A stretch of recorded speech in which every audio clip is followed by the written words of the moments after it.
அன்னை மீனாட்சியை வணங்கி அனைவருக்கும் வணக்கம். பொதுவாகவே நம்ம பதிவுகளை பார்த்துட்டு நிறைய பேர் இப்போ ஃபோன் பண்ணுறாங்க.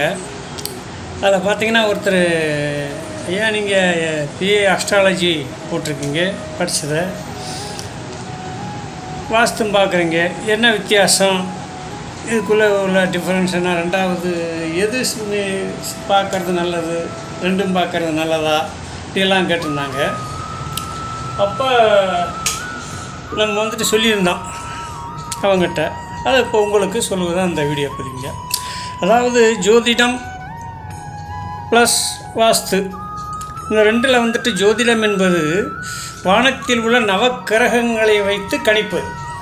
9 கிரகங்களை வைத்து அதனுடைய மூமெண்ட்ஸ் வச்சு, இந்த மனிதன் பிறந்த நேரத்தை வச்சு, இவன் பிறந்த நேரத்தில் அந்த மூமெண்ட்ஸ் எப்படி இருந்துச்சு, என்ன பொசிஷனில் இருந்துச்சுன்னு வச்சு அதுக்குரிய பலனை நம் முன்னோர்கள், நம் 18 சித்தர்கள் எழுதி வைத்த அந்த ஆய்வு கருத்துக்களை நாம் பாடமாக வைத்து இப்போ நம்ம ஜோதிடம் சொல்லிக்கிட்டு இருக்கோம், பலன் சொல்லிகிட்டு இருக்கோம். ஆனால் பாருங்கள், அவை எல்லாமே வானத்தில் கோடிக்கணக்கான மேல் தாங்கிட்டு இருக்குது. அதே சமயத்தில் வாஸ்து என்று சொல்லக்கூடிய இந்த மனையடி சாஸ்திரம் பாருங்கள், நம்ம பக்கத்திலே ஒட்டியிருக்கு. சாப்பிட்றது, தூங்குறது எல்லாமே பார்த்திங்கன்னா வீடு தான்.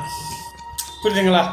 ஆகையினால் இந்த வீடு, மனையடி சாஸ்திரம் அல்லது வாஸ்து சாஸ்திரம் என்பது கொஞ்சம் அக்யூரேசியாகவும் நம்ம கண்ணாக பார்த்து சொல்லக்கூடிய ஒரு பொசிஷன் இருப்பதனால் இதனுடைய பலாபலங்கள் மிகவும் சரியாக இருக்கும், சரியான பாடம் படித்திருந்தால் அந்த வகையில்.